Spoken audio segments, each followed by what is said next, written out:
Back in the heyday of your local Yu-Gi boomer, the year must have been 2006.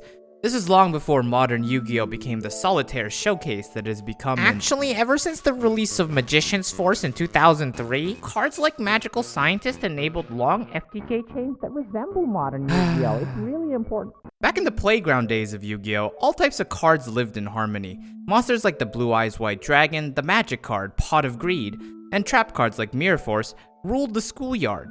But as the game evolved, decks became faster and faster, and TikTok brain rot took over the world by storm. At some point, it became impossible for certain cards to keep up. Cards designed for a more sophisticated time were now geriatric patients watching the world pass them by. Trap cards have always been a key feature in Yu-Gi-Oh!, not only in terms of actually playing the Yu-Gi-Oh! Trading card game, but also for the brand image of Yu-Gi-Oh! As a whole. The phrase, "You've activated my trap card," rank up there with the likes of Exodia and the Shadow Realm in terms of Yu-Gi-Oh!'s brand recognition.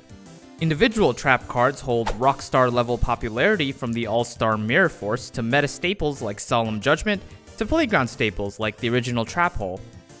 So I think it's borderline criminal that most discussions surrounding trap cards in the modern game revolve around the phrase, "too slow." If you've ever introduced the game of Yu-Gi-Oh! To a real-life friend, and especially a fan of the original series, you've probably already had this conversation. Bright-eyed Yu-Gi boomers excited to play a trap card, only for you to crush their hopes and dreams with a, "Yeah, about 1/3 of the cards in this game are too slow to be played," as you try to convince both them and yourself that this is indeed the way that Yu-Gi-Oh! Should be played. Since the creation of Yu-Gi-Oh! And the division of monster cards, spell cards, and trap cards, Yu-Gi-Oh! Positioned itself to be the card game where both players are always playing, rather than being a pure turn-based game like chess, where your activity during your opponent's turn is limited to peering over your hands like some conniving anime character. Yu-Gi-Oh! Happily devoted 1/3 of its cards to serve the sole purpose of saying no to your opponent's plays during their turn. Dubbed trap cards, these magenta-bordered snares could be set down during your turn to spring on your opponents. Their major downside being that they had to be set before being activated, and cannot be activated the turn they were set, meaning that they required proper patience to properly execute. A virtue that, luckily, Yu-Gi-Oh! Players have in spades. For this reason, it could be argued that traps were always slow. It's not the game mechanics on traps that have changed, but rather the game around them. One of American inventor Benjamin Franklin's greatest contributions to society was his certainties in life. These being, of course, death and taxes, and the introduction of power creep into a long-running franchise where selling the newest shiny product dictates your bottom line. And with Konami unable to outsmart someone as genius as Benjamin Franklin, eventually, power creep too would come to Yu-Gi-Oh! Now, while power creep is in no way a uniquely Yu-Gi-Oh! Problem, there is no more uniquely Yu-Gi-Oh! Way of showing it than with the chart of card effect word length. Cards bloated with text giving them more effects to make new decks and archetypes more powerful. But wait, Kiago, trap lives matter. They've gotten more powerful with more word soup scribbled onto that little box too. Unfortunately, as scary as those SAT looking prompts are, that nagging weakness of trap cards was once again beginning to rear its ugly head. While power of individual cards rose, the game itself evolved too. Most importantly, with cards becoming more and more powerful, the amount of things that could be accomplished in a single turn was increasing. This led to a Sans Undertale style of game where both players unleash their most powerful combo within the first 2 turns, and the victor is decided by who remains standing when the dust settles. And with most game occurring at the start of the game, the stock value of the slow, burning trap cards began to plummet. Why set a card when you can get value now? This was especially apparent for the turn 2 players who were forced to set their traps and hope and pray that they survive the half turn required to get to use them. To call traps obsolete is a bit of an overstatement, as the first turn player does get the opportunity to set their traps as interrupts during the glorious 2-turn clash that is modern Yu-Gi-Oh!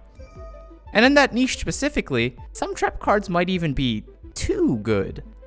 But for a vast majority of trap cards, a new wave of fresh faces was on the horizon, and these newcomers would be taking our jobs.